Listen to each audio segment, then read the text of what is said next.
je fais beaucoup de vidéos, donc je décris pas mal la situation actuelle dans laquelle nous, immigrants, nous évoluons. Et à travers ces vidéos, j'essaie de mettre en avant que ce soit les bons coups ou les mauvais coups des immigrants, etc. Et je me rends compte quand même qu'en 11 ans, le Québec, parce que je suis basé dans la ville de Québec, a beaucoup évolué. Le Québec que j'ai connu en 2014 s'est rempli de beaucoup d'immigrants maintenant. Quand on va à Québec, on voit beaucoup de Noirs. Avant, il n'y en avait pas. Mais on sent petit à petit que les immigrants essayent de suivre une certaine tangente. C'est-à-dire qu'ils commencent à s'intéresser aux conférences, à l'information, ce qu'ils ne faisaient pas avant. Avant, quand j'arrivais, c'était toujours les fêtes. C'est vrai qu'aujourd'hui, il y a encore des petits manquements, mais qui vont être corrigés. Parce que dans une telle conférence comme ça, je me serais attendu à ce que ça soit plein. Parce qu'effectivement, dans le groupe, il y a beaucoup de personnes qui ne cessent, je dirais même, de déranger Giblas en lui demandant beaucoup d'informations qu'ils n'ont pas. Donc quand Giblas prend celui de fait de telle conférence, c'est pour déjà apporter son soutien à la communauté. Et ce n'est pas négligeable.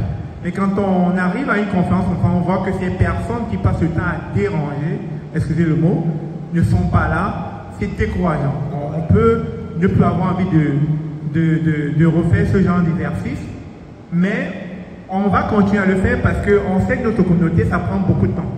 Ça prend beaucoup de temps pour les sensibiliser, mais avec le temps, on se le dit encore, avec le temps, les salles comme ça vont se remplir.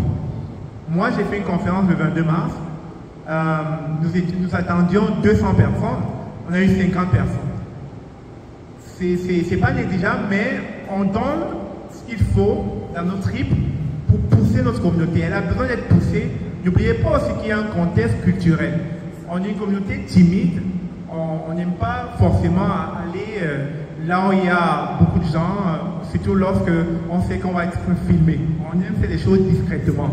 Mais avec le temps, et je dis bien avec ce qui se passe là, parce que quand tu vas rentrer, tu vas en parler, il va en parler, elle va en parler, ça va changer des perceptions, ça va changer le mindset des gens.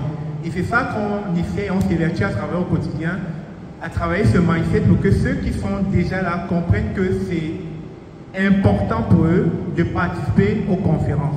Et nous espérons que dans 3 ans, dans 5 ans, dans 10 ans, il y aura beaucoup d'immigrants qui viendront aux conférences et comprendront que c'est pour leur bien. C'est pas pour nous qu'on fait ça, c'est pour vous. Parce que vous avez posé des questions, vous avez posé des préoccupations, on essaye de répondre à ces préoccupations-là. Donc c'est ce que je voulais souligner.